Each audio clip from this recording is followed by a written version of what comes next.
Hey folks, how are you?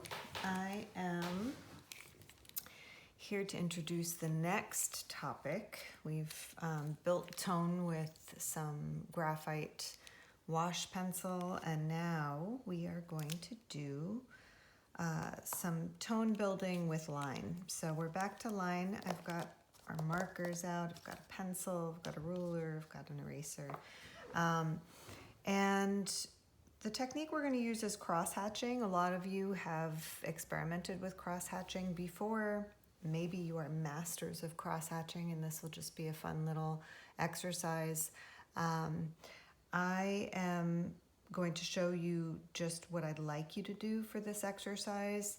And again, you can put this at faster speed if you like once I'm building the line here. So I've gone ahead and built two boxes. One I just freehanded in pencil, and the other I used a ruler for. And neither are in proper perspective, neither are perfect, but I just wanted to get that done. You can use a ruler, you can freehand it, you could freehand both of them. I just wanted to give you people who like straight lines the option of the ruler. So I've penciled those in. I've put here that the sunlight, this equals sunlight, or just light in general, is going to be hitting these boxes from these particular angles. So I just wanted to kind of set up what I got here. Basically, cross-hatching is using straight line to build tone and volume. So it can make something look three-dimensional, and it can also indicate tone or light hitting an object.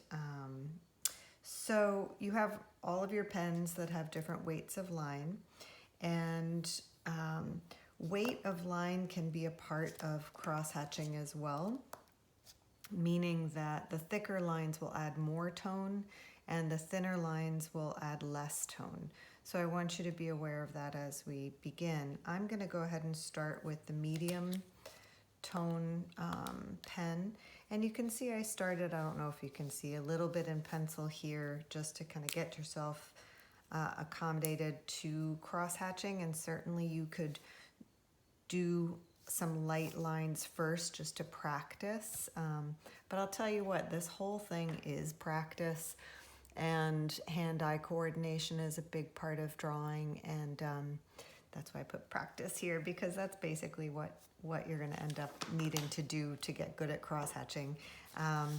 So I have a piece of paper free here because I like to turn my paper so that I can angle it when I do the drawing of the lines however I want to. And I can suggest that to you too, or you can just spin your sketchbook. So basically, you just want to begin by building line, and you're trying to keep those lines fairly even if you're trying to get an even tone across the page. And don't worry if it wobbles. Don't worry if you go too far, off. It's just kind of a meditation, and some of you are going to love that meditation, and some of you are going to be frustrated by it and annoyed or self-critical. So remember, this is practice.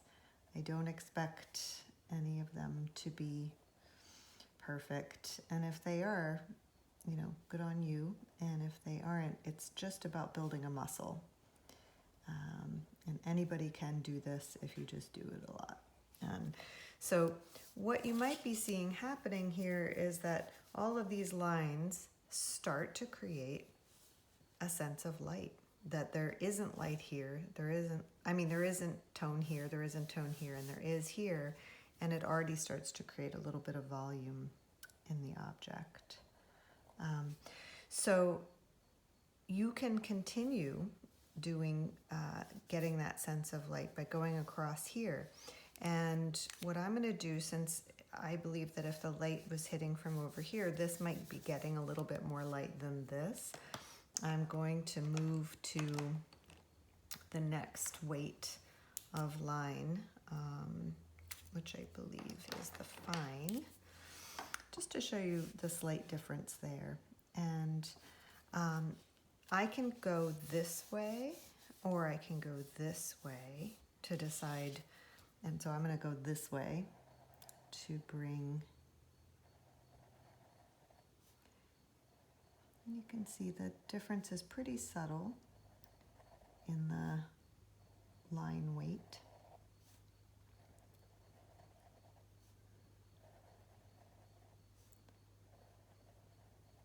And some people, depending on if you're righty or lefty, what direction you're going in, from left to right or up to down, is going to make a difference in how you feel the confidence of your line.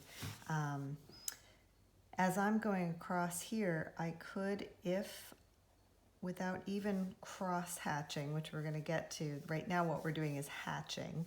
I could start to, if I felt like there was a light also hitting here, I could start separating these lines out and making them further apart, and just to show you how that can show, even that right there shows a gradation of light. So as if it's darker up here and getting lighter here, because the closer together the lines, the more you're building tone and the more you're indicating light. All right, so that could show kind of a reflective light. If you are building from here, you could go in another direction, and I'll go to a finer weight. And if light's hitting the top here, it depends on, whether, if the object, if this was a gray cube, not a white cube, what kind of tone might be built on top of this. It might remain completely white, or it might not. So, I'm going to say that if light's coming from here, actually maybe I'll go across this way and move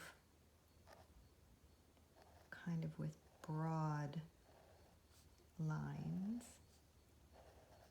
So again, the lines need to be parallel to each other, but they don't necessarily have to go straight across. Okay, so when I turn it this way, you can kind of see that you can start in different directions. So right there, we formed a box, and we then might want to look at the shadow, and I'll go back to the darker weight marker for the shadow, just to, why not? So shadow, of course, cast shadow is going to have a lot of variety in it as well, for the most part. Sometimes shadow is just dark. So I will want to use straight line on this, and I can just go across. This marker's being a little funky.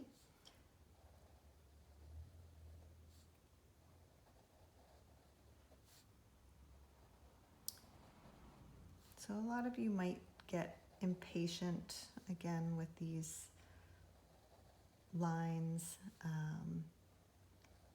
and notice the impatience. It's sort of like the cross contour, blind and sighted, going slowly and meditating.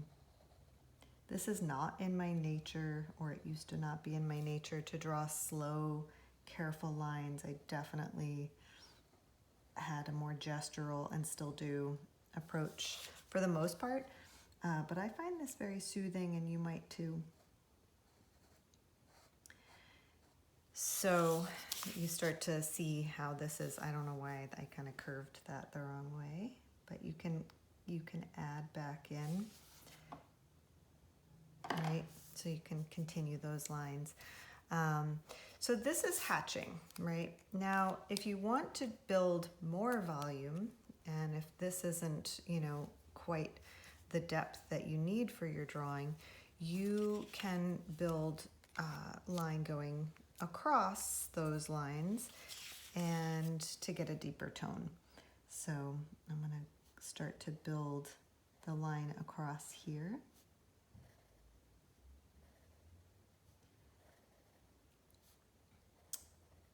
And you start to notice this getting darker.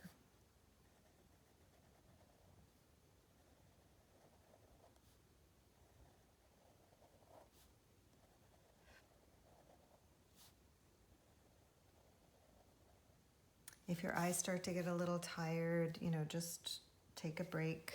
Don't keep going. If your fingers get cramped up, notice that you're using a pen. You really don't need to press that hard. If you're gripping that pen for dear life, trying to control it, you'll actually end up with a little bit less control. So remember that the pen doesn't require extra pressure.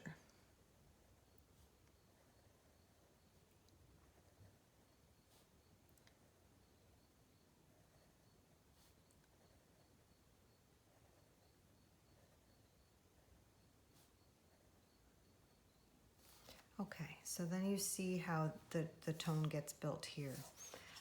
You can use another weight pen and find that tone going across here now.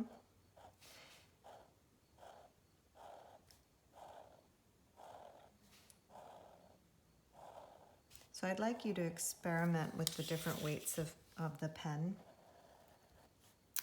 to build that light and dark.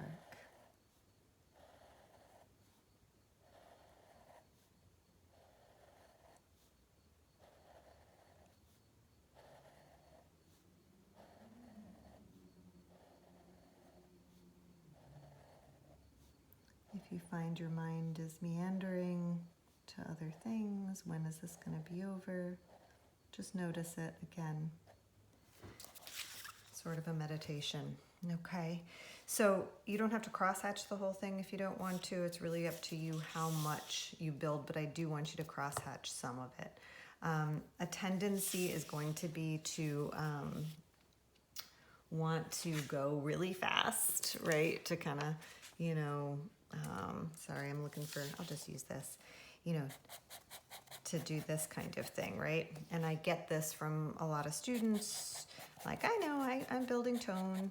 And really, that is cross-hatching as well. And I want you to know that that's gonna get better. This kind of precision or quick cross-hatching will get better if you do the slow and sort of understanding the building of that.